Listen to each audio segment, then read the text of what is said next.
नमस्कार दोस्तों। दूसरे राज्यों के चुनावों की चकाचौंध में कहीं आप बिहार को तो नहीं भूल गए। बिहार में एक बहुत ही दिलचस्प घटनाक्रम हुआ है आज, और उस घटनाक्रम ने अब ये साबित कर दिया है कि अब बिहार में नीतीश कुमार और बीजेपी की जो सरकार है 5 साल चलने वाली है, निर्बाध तरीके से चलने वाली है और इसे कोई प्रॉब्लम नहीं होने जा रही है। और इसके अलावा ये भी साबित हो गया है कि लालू प्रसाद यादव की पार्टी आरजेडी, जिन्हें अब तेजस्वी यादव डील कर रहे हैं, वो डर्टी ट्रिक्स भी करने में फेल रही है। उसने सत्ता हथियाने की तमाम कोशिशें की हैं, लेकिन उन्हें मुंह की खानी पड़ी है और आज तो उनकी ज़बरदस्त बेइज्जती हुई है। देखिए, हुआ ये कि आपको पहले ही पता होगा कि इस बार थोड़ा सा बिहार का सिनेरियो बदला है, और छोटा दल होने के बावजूद भी बीजेपी ने नीतीश कुमार को ही चीफ मिनिस्टर बनाया, और अपने ज़्यादा विधायक होने के कारण बीजेपी ने 2 डिमांड रखी थी। एक तो हम 2 डिप्टी सीएम बनाएंगे, और इसके अलावा जो विधानसभा का स्पीकर होगा वो भी हमारी पार्टी का ही होगा। ये उन्होंने शर्त रखी थी, और ये शर्त उनकी मान ली गई थी। नीतीश कुमार के सामने शर्त मानने के अलावा कोई दूसरा चारा भी नहीं था। अब हुआ ये कि डिप्टी सीएम तो बन गए 2, और मंत्रालय भी बट गए, सारा कुछ हो गया है, लेकिन एक मेन काम बाकी था, वो था स्पीकर का चुनाव। जो विधानसभा के स्पीकर होते हैं उनका चुनाव बाकी था। इस चुनाव को लेकर काफ़ी हलचल थी, और हलचल इसलिए हो गई थी कि आरजेडी वाला और कांग्रेस वाला जो अलायंस है उसने अपना प्रत्याशी इसमें उतारने का फैसला कर लिया था। उन्हें ये लग रहा था कि हम किसी भी तरह से साम दाम दंड भेद करके किसी भी तरीके से एनडीए के कुछ विधायक तोड़ सकते हैं या कुछ भी कर सकते हैं, और उन्हें लालच भी दिया जा सकता है, और उनको लालच देकर अपनी तरफ अगर हम वोट करा लें तो इस स्पीकर के चुनाव में ही एक तरह से शक्ति परीक्षण हो जाएगा और नीतीश कुमार की सरकार गिर जाएगी। ये बहुत बड़ा डेवलपमेंट था।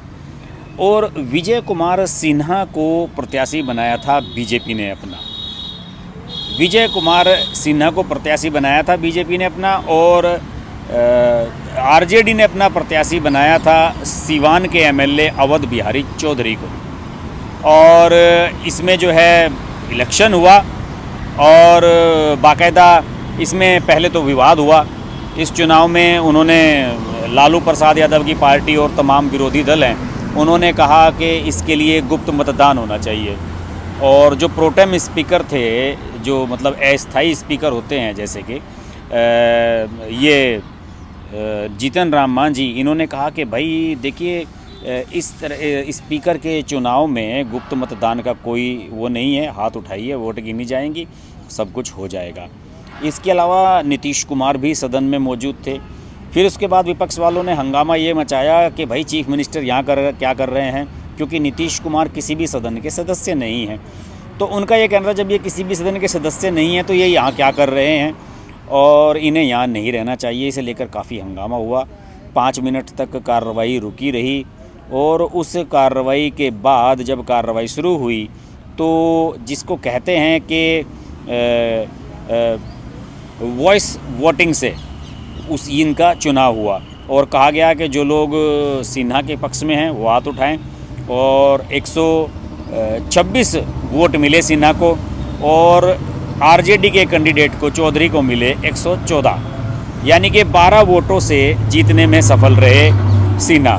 243 टोटल स्ट्रेंथ है यहाँ की, और 240 विधायकों ने इस प्रक्रिया में हिस्सा लिया, और इस तरह से वो चुन लिए गए स्पीकर। बीजेपी के ये 4 बार के एमएलए हैं सिन्हा साहब, और लखीसराय असेंबली कॉन्स्टिट्यूंसी है मुंगेर ज़िले की, वहाँ से आते हैं। मुंगेर में पिछले दिनों काफ़ी बवाल हुआ था, आपको पता ही होगा। और इसके अलावा सबसे बड़ा जो घटनाक्रम हुआ इस चुनाव में वो ये हुआ कि लालू प्रसाद यादव ने जेल से फ़ोन किया एनडीए के कुछ विधायकों को, और उन्हें पेशकश की कि मैं आपको मंत्री बनवा दूंगा, आज आप नीतीश कुमार की सरकार गिरवा दो, और अगर ये सरकार गिर जाएगी तो उसके बाद आपका मंत्री पद तय है, आप हमारा स्पीकर बनवा दो। लालू प्रसाद यादव जेल में बंद हैं, रांची में, सब जानते हैं, बीमार हैं, और बहानेबाजी करके जो रिम्स है वहाँ का, रांची का एम्स जिसे कहा जाता है, उसमें आराम से लेट रहे हैं। वहाँ की जो सरकार है वो उन्हें सपोर्ट कर रही है। हेमंत सोरेन, उन्होंने उन्हें सपोर्ट किया हुआ है और वो आराम से लेटे रहते हैं फर्स्ट क्लास अपने कमरे में। जबकि रिम्स के जो डायरेक्टर हैं वो बेचारे बाहर रह रहे हैं किराए के मकान में। ये खबरें भी पिछले दिनों आई थी। तो लालू प्रसाद यादव को मज़े लिए जा रहे हैं वहाँ पर, और वो झारखंड सरकार की मेहमान नवाजी का पूरा मज़ा उठा रहे हैं। इसके अलावा ये जो मामला हुआ, इसमें एक फ़ोन नंबर भी लीक हुआ है और बताया जाता है कि लालू प्रसाद यादव ने जिस फ़ोन से एनडीए के एमएलए को फ़ोन किया, इस फ़ोन नंबर पर सुशील मोदी ने उन्हें फ़ोन किया वापस। सुशील मोदी जो कि पहले डिप्टी सीएम थे और अब उन्हें ethics committee of the state legislative council का चेयरमैन बनाया गया है। और सुशील मोदी ने जब उस नंबर को वापस डायल किया तो उसको लालू प्रसाद यादव ने उठाया, ये बताया जाता है। ये जानकारी सुशील मोदी ने खुद ट्वीट करके जानकारी दी है। और उन्होंने कहा, सुशील मोदी ने, कि जब मैंने उन्हें टेलीफ़ोन किया तो लालू ने उस फ़ोन को उठाया और मैंने कहा कि ये डर्टी ट्रिक्स जेल में से मत चलाओ, तुम सफल नहीं हो पाओगे। और लालू पर घड़ों पानी गिर गया और यही हुआ। अब एनडीए की सरकार वहाँ पर अपना बहुमत भी साबित कर चुकी है, अपना स्पीकर बनवा चुकी है। और लालू प्रसाद यादव के बारे में कहा जा रहा है कि वो जुगाड़ में है कि किसी तरह से उन्हें ज़मानत हो जाए। अब तो उनकी ज़मानत होनी भी मुझे मुश्किल नज़र आ रही है। और उन पर यह भी आरोप लगेगा कि आप जेल में रहते हुए मोबाइल फ़ोन का कैसे इस्तेमाल कर रहे हैं। अब ये मामला बड़ा होने जा रहा है। आने वाले समय में मुझे लगता है कि नीतीश कुमार को लालू प्रसाद यादव का भी इलाज कराना पड़ेगा अच्छी तरीके से। उन्हें रिम्स के इलाज की ज़रूरत नहीं है, उन्हें पॉलिटिकल ट्रीटमेंट की ज़रूरत है। अपने बेटे को चीफ मिनिस्टर बनवाने के लिए वो जैसी हरकतें जेल में पड़े पड़े कर रहे हैं, ऐसी तो मैंने आज तक किसी की नहीं देखी। बहरहाल अब ये तय हो चुका है कि एनडीए सरकार 5 साल अपने पूरे करेगी और निश्चित रूप से बेधड़क चलती रहेगी, क्योंकि सारे जितने हथकंडे थे लालू प्रसाद यादव, तेजस्वी यादव ने सारे अभी आजमा लिया, आगे के लिए कुछ छोड़ा ही नहीं। कि भविष्य में अगर बीजेपी में या जेडीयू में खटपट होने लगे तो उस समय कुछ ट्रिक्स अपना ली जाएं। सारी ट्रिक्स अभी आजमा ली, अब बचा ही क्या है आपके पास। अब तो आप जेल में ही रहिए और हवा खाइए।